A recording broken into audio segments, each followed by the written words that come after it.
Good morning everyone. तो आज हम लोग पढ़ेंगे सतीश चंद्रा की मेडिवल हिस्ट्री का चैप्टर नंबर 1, जो इसका टॉपिक का नाम है इंडिया एंड द वर्ल्ड। तो सबसे पहले हम ये बताना चाहेंगे कि हम इसकी लाइन बाय लाइन मीनिंग बता करके तब इस चैप्टर को पूरा पढ़ेंगे। So, starting from the first para, the 1000-year period between the 8th and the 18th century saw important changes in India and the world. New social and political forms rose in the Europe as well as Asia. इस line का मतलब ये है कि जो 1000 period जो बीता था 8th और 18th सेंचुरी के बीच में, इस टाइम पे इंडिया में और वर्ल्ड में बहुत सारे चेंजेस आए। बहुत सारे सोशल और पॉलिटिकल फॉर्म्स जो थे वो यूरोप में एज वेल एज एशिया के पार्ट में भी अराउज हुए, ठीक है, रोज हुए। The new forms had profounded effects on the thinking and living patterns of the peoples.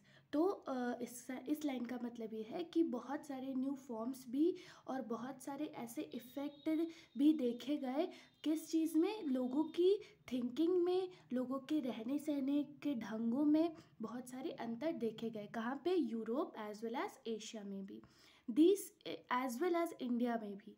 These changes had an impact on India also.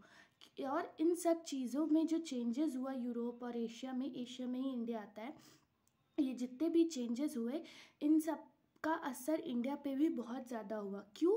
Since India had a long standing trade and cultural relations with countries around the Mediterranean Sea।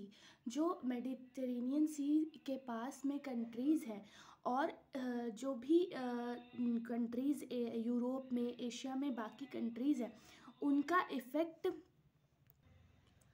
हाँ, तो हम कहा थे कि जो Mediterranean सी के आसपास की जो कंट्रीज़ थी, जैसे कि स्पेन है, फ्रांस है, इटली है, टर्की, ग्रीस, इराक, ये सारी जितनी कंट्रीज़ है यूरोपियन कंट्रीज़, और जो एशिया की जितनी भी कंट्रीज़ थी, उनका असर इंडिया पे बहुत ज़्यादा हुआ। क्योंकि इंडिया का बहुत ज़्यादा ट्रेड होता था, इंडिया के और वहाँ की कल्चरल रिलेशंस का भी इंटरकनेक्शन होता था इन कंट्रीज़ के थ्रू। कहाँ पे? मेडिटेरेनियन सीज के आसपास की country. And the various empire which arose in the area including the Roman and Persian empires. और बहुत सी जो एम्पायर इस एरिया में जागृत हुए, बहुत सारे जो एरियाज़ में, जैसे कि कौन कौन सी, रोमन और पर्शियन एम्पायर्स का बहुत ज़्यादा इम्पैक्ट बढ़ा। अब हम पढ़ेंगे यूरोप के बारे में।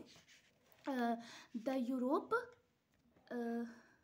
हाँ, in Europe, the mighty Roman Empire had broken into two by the third quarter of the 6th century।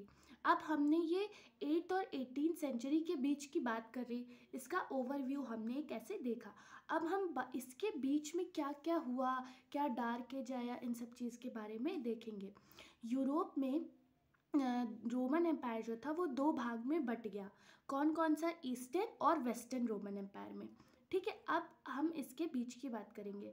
तो जब ये दो भाग में बटा तो 6th और किस सेंचुरी में? 6th सेंचुरी में। तो जो वेस्टर्न पार्ट था जिसका कैपिटल रोम में था, देखिए थर्ड लाइन पढ़िए। The western part, when with its capital at Rome, had been overwhelmed by the slave and Germanic tribesmen coming from the side of Russia and Germany। जो वहाँ western empire जहाँ जिसका capital Rome में था, ये slave और Germanic tribes के through Russia और जर्मनी से आया। These tribes came in many waves. ये बहुत ही ऐसी चीज़ों से आए थे, बहुत सी चीज़ों से डील करने के लिए आए थे, जैसे कि and indulged in a great deal of ravaging and plundering in the territories of the old Roman empire, ठीक है। But in course of time these tribes settle down in different parts of the Europe. फिर बहुत सी चीज़ों को observe करने के लिए और ओल्ड रोमन एम्पायर की टेरिटरीज़ को प्लंडर करने के लिए ये आए थे। बट समय के साथ क्या हुआ कि ये डिफरेंट पार्ट्स ऑफ यूरोप में, मतलब यूरोप के अनेकों पार्ट में ये सेटल हो गए, बट गए, profoundly changing the character of old population as well as the languages and patterns of government। अब ये वहाँ पर आए तो इनका भी तो कुछ असर होगा ना, तो वहाँ पे लैंग्वेजेस का, गवर्नमेंट के चलने का ढंग थोड़ा सा चेंज होना शुरू हुआ। The foundations of many of the modern European nations were laid during this period. अब बहुत सारी मॉडर्न यूरोपियन नेशंस का जो फाउंडेशन था वो इसी पीरियड में रखा गया। एज अ रिजल्ट, जिसका रिजल्ट हुआ कि ये जो ट्राइब्समैन थे वो वहाँ की लोकल पॉपुलेशन के साथ घुल मिल गए। ठीक है, अब हम आगे का नेक्स्ट पैरा पढ़ेंगे यहाँ से। The eastern part of the old Roman empire had its capital at the Byzantine and Constantinople.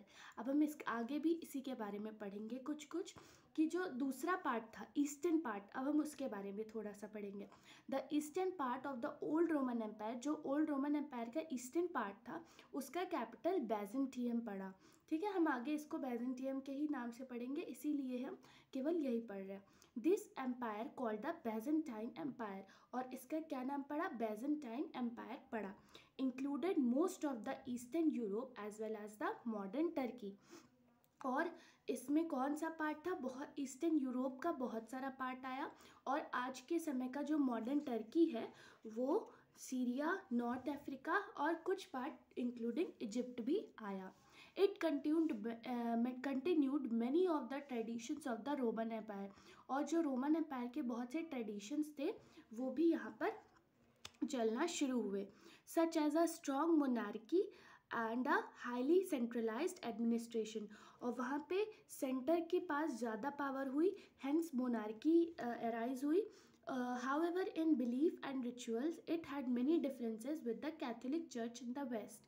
और जो वेस्ट में थोड़ा सा ना कैथोलिक चर्च का ज़्यादा इन्फ्लुएंस था, वहाँ के बिलीफ और रिचुअल्स भी बहुत ज़्यादा होते थे, तो उनके बिलीफ और रिचुअल्स का डिफरेंसेस हमारे इधर ईस्टर्न जो ग्रीक ऑर्थोडॉक्स चर्च था उनसे बहुत सारे डिफरेंसेस उत्पन्न होना शुरू हुए।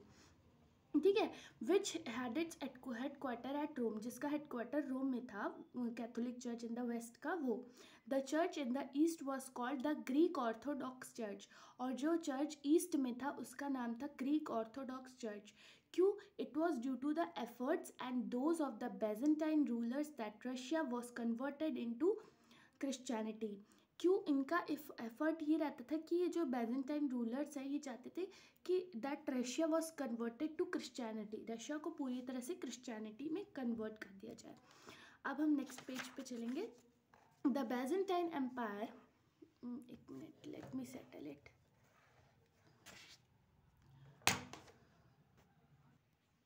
हाँ, अब ये सेटल हो गया है, तो अब हम आगे पढ़ेंगे। Byzantine Empire was a large and flourishing empire which continued to trade with Asia after the collapse of Roman Empire in the West. जब वेस्ट में फिर इन सारी चीज़ों के बाद वेस्ट में रोमन एम्पायर कोलैप्स कर गया। अब जो ये बैजेंटाइन एम्पायर ये फ्लरिश होना शुरू हुआ और एशिया के साथ ट्रेड करना भी इसका शुरू हुआ।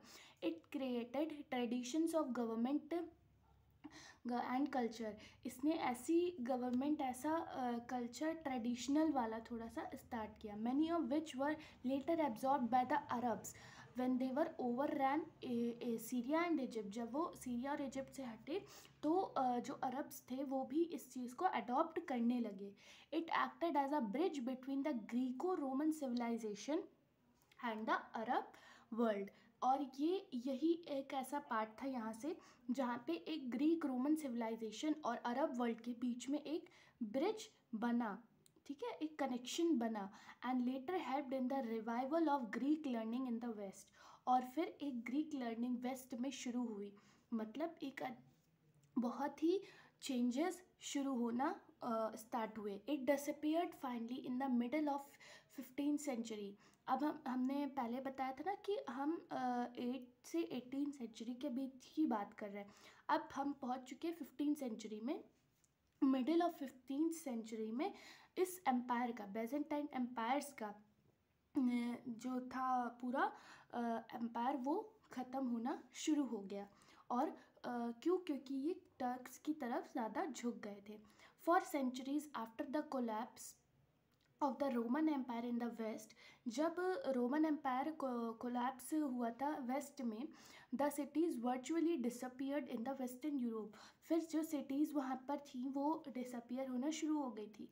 One cause of this was the absence of gold, which Romans have obtained from Africa and used to trade with Orient. Romans जो अफ्रीका से ट्रेड गोल्ड लाते थे और ओरिएंट के साथ ट्रेड करते थे, इसी कारणवश वहाँ पे गोल्ड का एब्सेंस हुआ. और ये जो पीरियड था 6th से लेके 10th सेंचुरीज़ के बीच का, ये 4 सेंचुरीज़ जो बीती थी ये हिस्टोरियंस के थ्रू डार्क एज कहलाई जाती है. The period between the 6th to 10th centuries was for long called a dark age by historians. However, this was also a period of agricultural expansion. अब यहाँ से एग्रीकल्चर थोड़ा सा expand होना शुरू हुआ, अब यहाँ से एक नई कहानी होना शुरू हुई. ठीक है, which prepared the way for the revival of city life. अब जब एग्रीकल्चर एक्सपैंड होगा तो हमारी नई सिटीज़ भी बनना शुरू होंगी. एक नया जन्म हुआ सिटीज़ का. किस सेंचुरी में? 10th सेंचुरी में. ये क्रोनोलॉजीज आपको याद करनी रहेगी, मतलब तैयार करनी रहेगी. And the growth of foreign trade, और यहीं से फॉरेन ट्रेड का भी वो ग्रोथ होना शुरू हुआ. फिर 12th से लेके 14th सेंचुरी के बीच में, between the 12th and the 14th century, western Europe was again able to attain a high level of prosperity. फिर जो ये टाइम पीरियड था 12th से लेके 14th सेंचुरी के बीच में, जहाँ पे वेस्टर्न यूरोप बहुत ख़त्म सा हो गया था, फिर से ये जगह फिर से इसने अपनी प्रॉस्पेरिटी गेन की. अ नोटेबल फीचर, और यहाँ पे एक जानने वाली बात ये आती है कि this period was the growth of science and technology. इस टाइम पीरियड में साइंस और टेक्नोलॉजी को भी महत्व देना शुरू हुआ. Growth of towns, establishment of universities. अब किस सिटीज़ में यूनिवर्सिटीज़ आई, ये इम्पॉर्टेंट पॉइंट है. कौन सी? Padua and Milan in Italy. Italy में कौन सी 2 सिटीज़? पाडुआ एंड मिलान. ठीक है, इसको आप अंडरलाइन कर सकते हैं. The universities played an important part in the growth of new learning. और ये यूनिवर्सिटीज़ बहुत ही इम्पॉर्टेंट रोल निभाई किस चीज़ में? नई लर्निंग्स और नई आइडियाज़ को जगाने में. विच वर ग्रेजुअली, और ये फिर किस चीज़ को लीड की? To the renaissance and the rise of a new Europe. Renaissance का मतलब होता है रीबर्थ ऑफ यूरोप. ठीक है, रेनेसा का मतलब होता है, ये हम 6th-7th क्लास से पढ़ते आ रहे हैं. रेनेसा का मतलब होता है rebirth of Europe and the rise of new Europe.